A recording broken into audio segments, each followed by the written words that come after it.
Right. Welcome to the first hearing this year by the Utilities and Commerce Committee. Vice Chair Patterson, who will be here in a few moments, and fellow committee members, our colleague Mr. Cooley has written that in our system of checks and balances, the legislature's power to enact policy includes the power to safeguard the well-being of Californians by monitoring compliance with previously adopted laws. In this way, a session's legacy is made not just by the enactment of new laws, but also by its efficacy in holding the executive branch accountable for how it administers current law. Today, the Utilities and Commerce Committee will hear the annual presentation from the President of the Public Utilities Commission and the Director of Office of Ratepayer Advocates. We hold this hearing at a time when there are many questions about whether the leadership of the Commission has acted appropriately in its responsibility to protect ratepayers. The public release of 65,000 emails brought to light contact between PG&E and the PUC. The emails pertain to proceedings under consideration by the Commission and collectively demonstrate what would call an inappropriately casual relationship between the regulator and the regulated. These and other communications indicate a pattern in which the PUC engaged in backroom dealing on PUC decisions on a regular basis with the entities they were meant to regulate. We are concerned that more emails and communications are likely to come from additional pending public records requests. In conducting today's hearing, this committee will be engaging in what Mr. Cooley described as its vital role of upholding the rule of law as the foundation for California's society and commerce. Oversight is not only a responsibility, but also a moral imperative of any legislature. As legislators, we cannot blame others, including the PUC, for being derelict in carrying out their duties if we do not carry out ours. Our Vice Chair, Mr. Patterson, is not here. I'll ask him to make an opening remark when he does arrive. Our first speaker is PUC President Michael Picker. I would like to welcome President Picker, who has been a PUC Commissioner for 1 year and President for only 3 months. President Picker, I'm glad you're here today. Your predecessor last appeared before our committee on March 14th, 2011. That's 3 years and 2 days ago. 3 years and 2 days ago. During the 3-year period in which your predecessor did not appear before this committee, the PUC approved some very significant rate increases. During this period, the Commission completed its investigation of a massive pipeline explosion in San Bruno, which killed 8 people and injured 58 others. During this period, one of the state's largest electricity-producing power plants, the San Onofre Nuclear Generation Station, also known as SONGS, closed for safety reasons.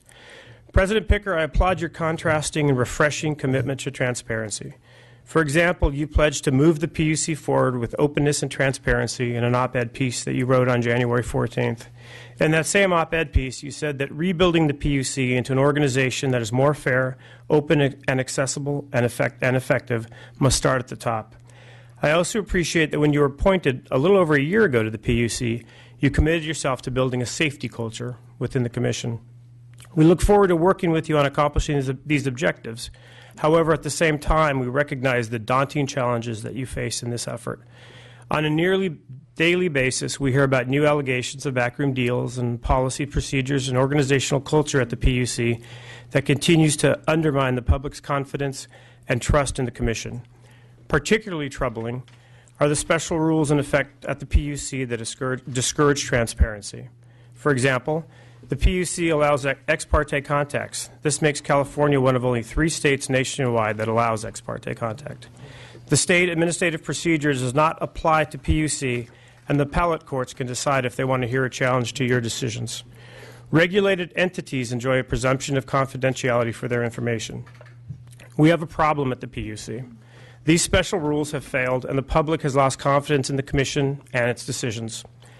This crisis of trust has caused many to ask very fundamental questions about the PUC, including the question asked earlier this month by one of my colleagues: why do we even have a PUC anymore?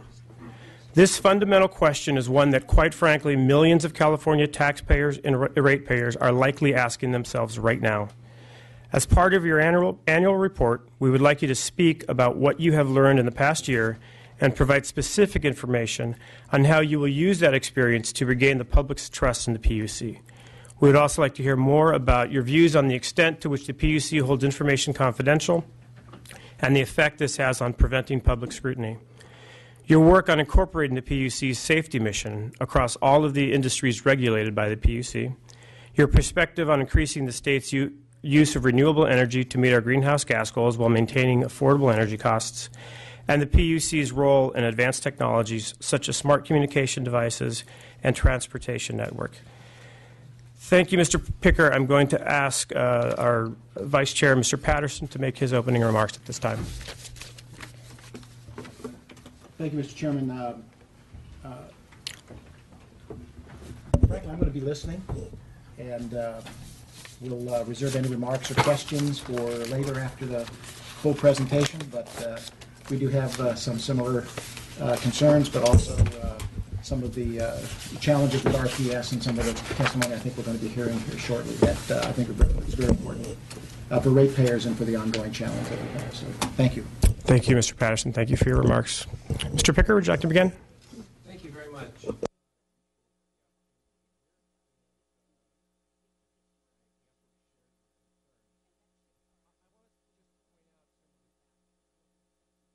it not on?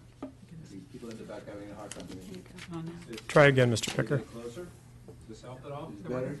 I think it's off. Is it the yellow? Try now. How's this? We're getting help. Yeah, I don't think mine. Well, thanks for turning the mic on. There we go. I wish I could say that this was going to be a simple process to modernize the CPUC and to make it a truly available as well as transparent and accessible and fair organization. I think that we have a long ways to go, and I'm constantly learning. Last weekend, the weekend before last, I was actually reading a proceeding that I sit on, so I'll be a little less than clear on exactly where I think we're going, but I'm actually reviewing our operations for the California Public Records Act. And in the process of really digging through the papers, I discovered Public Utilities Code 583, which was adopted in, I think, 1953, which actually deems any document that's filed at the CPUC by a utility as confidential information. So it does provide us with process to actually make those available on request, but the challenge is that by and large, many people just file their documents and stamp them confidential. Now, this is the actual reverse of the expectation of the California Public Records Act, which is the statute I grew up understanding and believing was the law of the state, which says that every document that's in the hands of a California public agency is considered to actually be a public record unless it meets certain tests. So whenever we get a Public Records Act request, I realize we have to do two screens. First, we have to look to see whether the request is actually something that we have or can make available. And then we have to go and figure out whether it's confidential and meets the requirements of Public Utilities Code 583. And this comes as a result of years and years and years of operations. I mean, we go back to the Railroad Act in the 1890s and early century, and didn't really become the Public Utilities Commission until there was a statewide initiative in 1912. And all those statutes tend to still be there. And then you pile another statute and another program on top of it and another requirement. And all of a sudden, those bottom layers get hardened. They become metamorphic. They get squeezed and compressed. And then it becomes very hard to navigate through that. And so that's why I find that we have this cadre of really skilled, smart attorneys that are about five blocks deep around the CPUC who actually act as guides to people who have business before us. But it makes it incomprehensible, and we become unavailable to regular citizens who actually want to have impact on our proceedings. And as a matter of fact, there's a special process by which you actually appear before an administrative law judge and apply to become a party. And those parties and interveners are actually the people who get notified, for the most part, of our ex parte communications. When somebody actually chooses to speak to us, they have an obligation to make sure everybody else knows that they've had communications, whether it's written or oral, and they file that. And they notify everybody through our mailing system, and then everybody else has the same shot at getting to us. And that's the basis of fairness. And we don't disallow ex parte communications. We just ensure that everybody has equal access to the decision makers. And I think that that's a challenge because it's different for different kinds of proceedings. And as a new commissioner, I have to constantly remind myself when I'm talking to people, is this a proceeding? Or is it just somebody who's trying to tell me about something that's taking place in the world? Is this a proceeding where I can't have a communication? Or is it a proceeding where they should just notify the other party so that they can actually have a fair shot at getting my ear too? And this is a very complicated system, and I'm not sure that it works well in the way that it's designed in this modern world. Now, other states have a variety of different approaches. The state of Virginia is one of those states that allows no contacts with commissioners when they're in the midst of a proceeding, except in public forums or through very specific written communications that are shared with everybody. On the other hand, the state of New York has no rules at all. None. And I at this point can't tell you which works better. I'm still learning. I do think that we have an obligation to operate under the current system, but I couldn't say that the current system is the best in the world or that it actually works in the way that the people of the state of California want it to. I can certainly say that there's a conflict between this requirement that we hold documents as confidential information on one hand and the expectation that most people have that it be available as a public document unless we determine that it's a confidential document. That really is a strain on us given that we have 220 different Public Records Act requests the last time I checked, some of which include as many as 1 million potentially compliant responses, and we got to look at each of them. It also is a signal that we are not simply murky and arcane by accident. This is actually, in some respects, by design. We were designed to be quasi-legislative where there were rules that actually determined who could speak to us and place information on the record and how that record was developed that we use for making decisions. This is, I must say, a real change in the world for me because I came from a portion of local government when our goal was to completely involve citizens in everything that the city did, from having a fairly open press office to actually have a citizens academy for the police department and for the city manager. So now I'm in a much different world with a lot of rules that it takes a long time to learn, and I'll just be honest with you that I'm still learning. So for me, the real answer to many of these questions isn't simply, it's not just refining our ex parte communications, although that's certainly part of it. It's not just revealing our emails, although that's certainly part of it. When I look at what I see, mostly in the newspapers, I've made a conscious determination not to look at information that's not available to everybody else, simply because with 2 investigations underway, I want to make sure that there's nothing I would say to anybody that might actually tip them off to the content of an investigation. So I'm being very careful. But when I look at most of what I see in the paper and most of the emails that I've seen that have been already shared with the public, the bulk of them are actually just normal communications with a utility. And there are some that are extremely troubling, and there are a few that really do hint as violations of our ex parte laws. I'm letting the 2 investigating agencies make the final determination on this. They're better investigators than I am. I'm not a lawyer. I'm not a criminal lawyer. I don't want to guess at what the impact of some of the emails and conversations are. I'm going to leave that to them.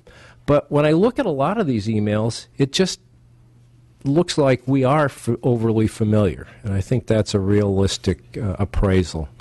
We are, particularly with PG&E, probably the 2 largest employers in downtown San Francisco. We have 1,000 employees. PG&E has almost 10,000 employees.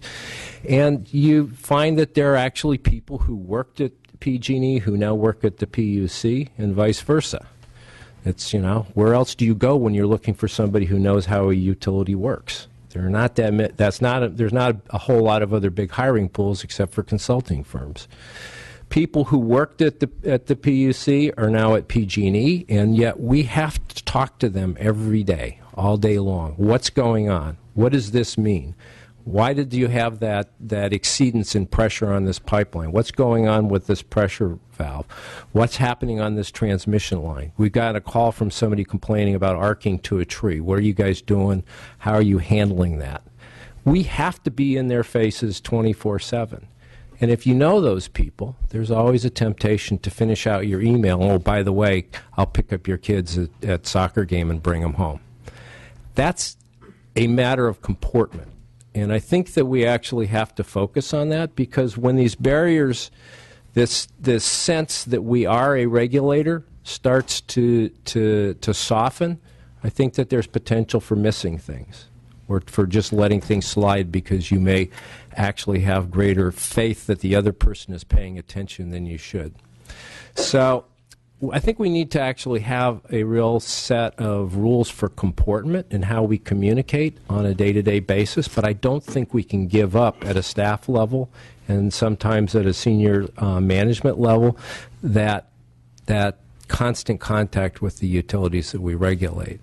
I think that for commissioners, there are a variety of steps, and I think it's far more extensive than simply ex parte, although that's part of it. So I'll just talk a little bit about what we're doing.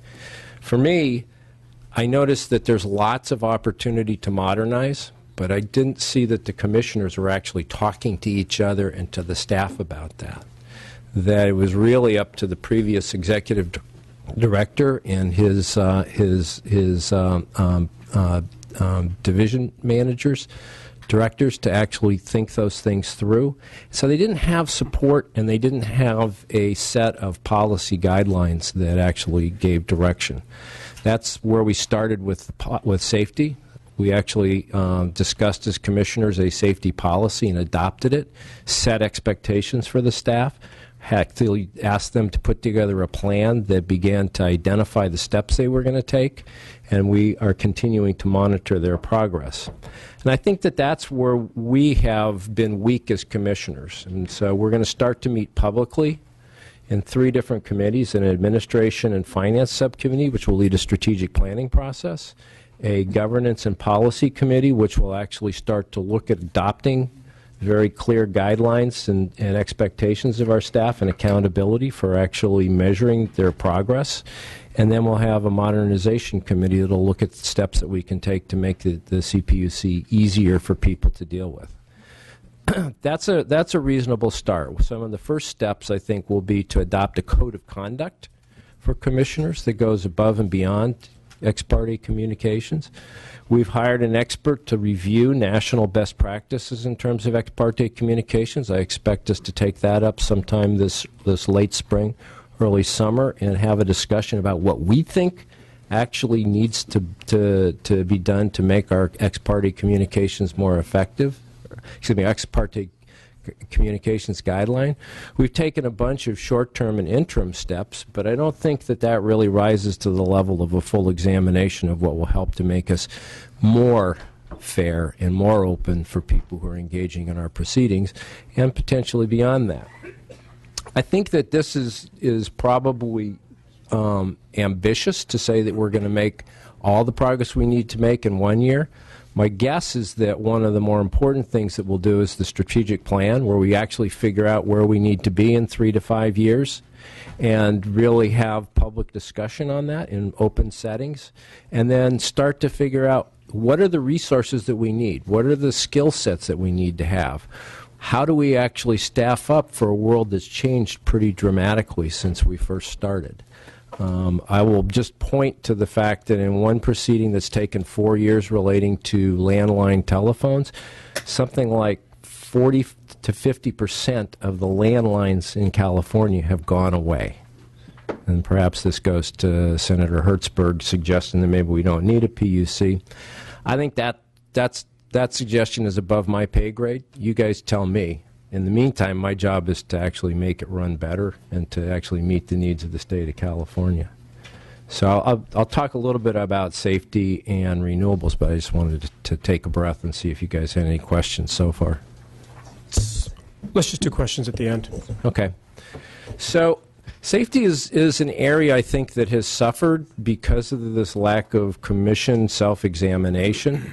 And I don't think it all happened simply because of neglect or ignorance. I think it also came as a result of challenges that the state of California made very clear that they wanted the CPUC to address. And so one of those was to actually drive carbon and greenhouse gas emissions out of the state's electricity supply, and through the RPS and AB 32. And I will say, and I'll give some more evidence of that in a few minutes, that we've done a fairly good job of that, and I think that we've made a lot of progress. But it was a shift. And it was a shift away from the normal day-to-day operations of general rate cases, which are built around accountants and engineers looking at the infrastructure of utilities, costing them, and figuring out what kinds of additional expenditures needed to be made to keep them up. Away from those kinds of functions and the field actions of going out and looking at vehicles and pipelines and poles in the field, towards one of really establishing a new policy framework that didn't exist before, which was designed to drive development of new industries in California that could meet our electricity needs, but with new technologies that hadn't really reached market at a scale that allowed us to be able to count on them and to meet our electricity needs. So as the weight of the organization started to move towards massing up for that, I think some of these other programs really lost luster. The best managers went to work in the energy division. We saw a lot of attrition as people aged out. Some of this goes back a ways further than that. In probably 15 years ago, we lost 150 motor carrier division inspectors when the feds deregulated the commercial trucking industry. And when we lost those people, we really lost the guts of our investigative field functions. You know, when you lose that many people who are used to actually going out and doing field interrogations, building a case file, maintaining and monitoring the performance of a company, you start to see some attrition in the ability to go out in the field to actually perform those functions in other areas. You don't have the collaboration. You don't have the overall enforcement team. It becomes less of a priority for the lawyers. And so it just starts to devolve. And our challenge is, how do you rebuild that? I think that there was a big wake-up call for us, and I think that we've been making progress. I'll point to a couple of policy initiatives. I'll point to a couple of practical implementation efforts, and then I'll just talk about what I think we need to do more in terms of safety to get to where we have to be. So we've actually adopted something that's kind of novel throughout the U.S., and that's a risk assessment in rate making. And what it requires the utilities to do is to bring forward an explanation of how their rate spending, how they spend their dollars that come from ratepayers, in a way that addresses the top safety risks. And it's novel because nobody's ever done this, and that gives us some sense of how they're looking at things. And it gives us the ability to challenge them if we find that there are other things that they tend to gloss over and that require attention and focus. And then we can also ensure that there's actually adequate spending on the infrastructure that we need to actually run these systems safely. Do we have all the withered, brittle poles and fragile wires taken care of so that they actually can begin to withstand strong wind storms? Do we actually have good tracking of all the gas pipelines and their conditions? And I don't think we're there yet. I think we have a ways to go. But that's a useful tool. The second thing I'll point to is that we've actually started to deploy our citation programs, which are enormously valuable. If you look at the way we do things in our very legalistic framework, if we're going to do our full orders in instituting investigations, that can take at least 2 years. You have to have a staff report and the evidence. You got to establish the proceeding. You have to then go and have a open public hearing where you take comments on the issues that we ought to cover. Then you issue a scoping memo. Then you take briefs on the scoping memos. You have hearings, workshops, testimony, filings. Each of those rounds gets met by counter briefs and challenges to witnesses, more public hearings. So they can take two to 3 years. That's not really effective if you've got a safety hazard. You need action faster. So the citation programs are largely administrative.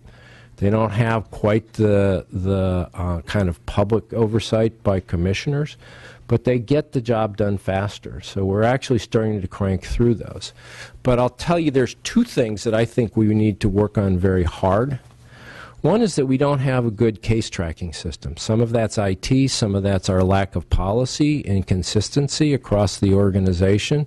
It's also because we're a very big state. Recently, the Pipeline Hazards and Pipeline Hazardous Materials Safety Administration audited us, and they found that we have a record-keeping system for gas pipelines in the south part of the state that's not consistent with our gas pipeline system in the north part of the state. And that's because we've always had two offices who were managed differently, had two different kinds of record-keeping systems, and they never really had the capacity to put them into any kind of an online format that actually allowed us to compare from north to south. That's not just endemic to the PUC, that's endemic to most of state government. We have not really dealt with IT in a way that allows us to do our jobs efficiently and effectively. So I think that that's a big challenge for us, is how do we actually get to a state of modernization that allows us to look not only at individual pipelines, company practices, and industry practices by beginning to analyze this data. I think that's true of many of the other safety areas that we are active in as well. So I think that that's important. But I also think that there's another systemic challenge that we face in terms of safety, and particularly in terms of rate making. We have no advocates for safety in our rate setting process. We have two very capable agencies who are focused on regularly and on many of the large rate cases on keeping rates within reason. And they generally take the position that if the utility doesn't make a very good case for an expenditure, then it should be disallowed. And if you do that over time, then all of a sudden you start to see a lot of disallowances of replacement of aging infrastructure that can make them unsafe. And I've talked to both of the institutions, ORA and TURN, about this, and I think that they accept that there's this institutional challenge of figuring out how we actually have safety advocates. And at this point, we don't really have good safety advocates except in the area of nuclear power, and that's an area where we don't have any authority. So they're constant. We get good in-depth statements about what the problems are with nuclear power plants in California, but we don't have much authority to do anything on it. What we really need is engineers and accountants who can really attack this challenge of how we actually know what's the right amount of money to spend to make sure that our gas pipelines, our poles, our train tracks are actually truly safe. These are some of the institutional issues that we're going to have to address. I think there's a way forward for that. I think we do need to do as we've done with ORA, to actually establish that kind of a safety expertise to be able to make comments on rate making. And I think we need to invite external safety experts to participate in the same way that we have other parties beginning to look at our rate cases. That will be a challenge because they don't tend to exist here. Where they do, they tend to have conflicts because they consult with utilities. So we'll struggle with that, and I don't think we'll have an answer in the next 3 months or even 6 months, but I think over time it's absolutely necessary. I have great faith in both TURN and ORA, but I think that there's an elementary conflict between people who advocate for keeping rates down and people who need to advocate for additional expenditures to make sure that the systems are safe. So I think those are all kinds of challenges that we will face. I can go on at great length. I actually have lots of other backup materials I can leave for you, but let me just move on real quickly to renewables and greenhouse gas emissions reductions. I think that we actually can declare success here in California. I will point to a couple of things. One is that last week a 300 megawatt power plant was announced by a major developer in the California desert that's being built entirely on spec. 300 megawatts was 5 years ago one of the largest solar power plants in the world. Now, 5 years later, they're just going to build it knowing that somebody's going to buy it because their prices are so good. We're seeing in wind prices at 3 cents per kilowatt hour in the Midwest, not too much higher than that here in California. We're seeing prices for solar power as low as 5 cents per kilowatt hour. The price for a new natural gas peaker is roughly 7 to 9 cents per kilowatt hour.